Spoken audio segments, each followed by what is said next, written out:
موسیٰ ابراہیم، یہ بڑی لمبی جماعت نبیوں کی آنے والی ہے، سب کا کام یہی ہوگا۔ بولے کیا؟ سب اپنی اپنی امت سے یہی کہیں گے، تیاری کر لو، رسولوں کے سردار آنے والے ہیں، زمین کی تنابیں صاف کر دو، آمینہ کا لال آنے والا۔ سب ایک اناؤنسر، ایک سنچالک، ایک ناظم کی حیثیت سے سارے نبی آئیں گے، پھر تاجدار ختم نبوت کے طور پر آمینہ کا لال آئے گا۔ ہم تو حضور کے آنے کی پچ تیار کر رہے ہیں، راستے ہموار کر رہے ہیں، فضاؤں کو مشکبار کرنے کی تیاری میں لگے ہوئے ہیں۔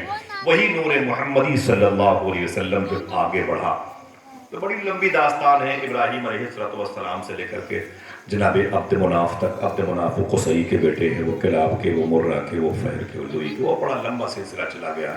عبد مناف حضور صلی اللہ علیہ وسلم کے پردادا کے والد کا نام تھا۔ ان کی شادی مکہ شریف میں ہوئی تھی۔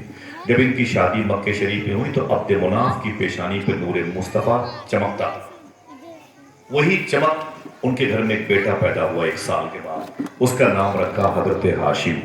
اسی لیے حضور کو ہاشمی کہا جاتا ہے۔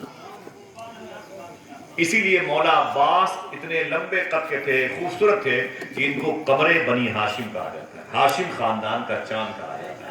ہاشم حضور کے سگے پردادا کا نام ہے۔ جناب ہاشم کہتے ہیں کہ جب میری پیشانی پہ نور محمدی آیا، میں زمین پہ اپنے قدم رکھتا تھا تو جب پاؤں اٹھاتا تھا، اٹھا کے آگے نکل جاتا تھا تو کئی دنوں تک میرے پاؤں کے نیچے کی مٹی مہکتی تھی۔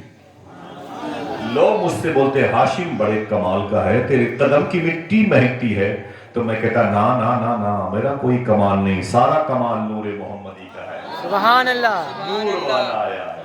جناب ہاشم کہتے ہیں میں بزنس کے ارادے سے مکہ شریف سے نکلا، 480 کلومیٹر کا فاصلہ کیا مدینہ شریف کا، اور پھر مجھے وایا مدینہ ہو کر کے مجھے بصرہ کی طرف جانا تھا۔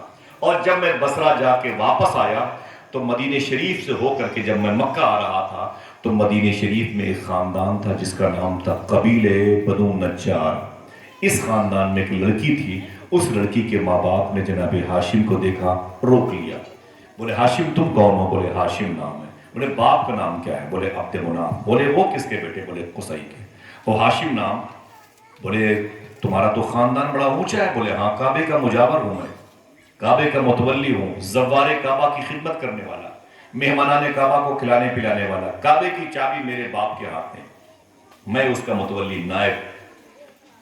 ان لوگوں نے کہا کہ ہاشم تمہاری شادی ہوئی؟ کہا نہیں۔ کہا میری ایک بیٹی ہے، اس سے شادی کر لو۔ کہا کیوں؟ کہا تیری پیشانی پہ ایک نور چمکتا ہے، اسی نور پر نظریں ٹکی ہوئی ہیں۔ جناب ہاشم کہتے ہیں کہ رب کی مرضی تھی میری شادی مکہ شریف کا رہنے والا، اور میرے قبیلے کی پہلی شادی مدینہ شریف میں ہو گئی۔ حضور صلی اللہ علیہ وسلم کے سگے پردادا کا نام تھا ہاشم، جن کی شادی مدینہ شریف میں ہوئی تھی۔ جس لڑکی سے آپ کی شادی ہوئی تھی اس لڑکی کا نام تھا حضرت سلمہ۔ حضرت سلمہ، حضرت کوئی آپ سے پوچھے حضور کی پردادی کا نام کیا ہے، کیا بتاؤ گے؟ حضرت سلمہ۔ بولو بھائی، حضرت سلمہ۔ اور حضور کے پردادا کا نام حضرت ہاشم۔ آپ بھی سوچو، ہم بھی سوچے، ہے کہ نہیں؟ اتنا وقت ہے کہ بھی اذان میں حضرت ہاشم، ہاشم کی بیوی ہے سلمہ۔ جب یہ دونوں میاں بیوی اکٹھا ہوئے تو ان کے گھر میں ایک شہزادہ پیدا ہوا جس کو دنیا حضرت عبد المطلب کے نام سے جانتی ہے۔ یہ حضور کے سگے پردادا ہیں۔ ان کی شان یہ تھی، آپ فرماتے ہیں جب میں گزرتا تھا تو میرے قریب سے اگر کوئی جانور بیمار گزرتا تھا تو میرے سائے میں آنے کی وجہ سے اللہ اسے شفا عطا فرما دیتا ہے۔ یہ حضور کے سگے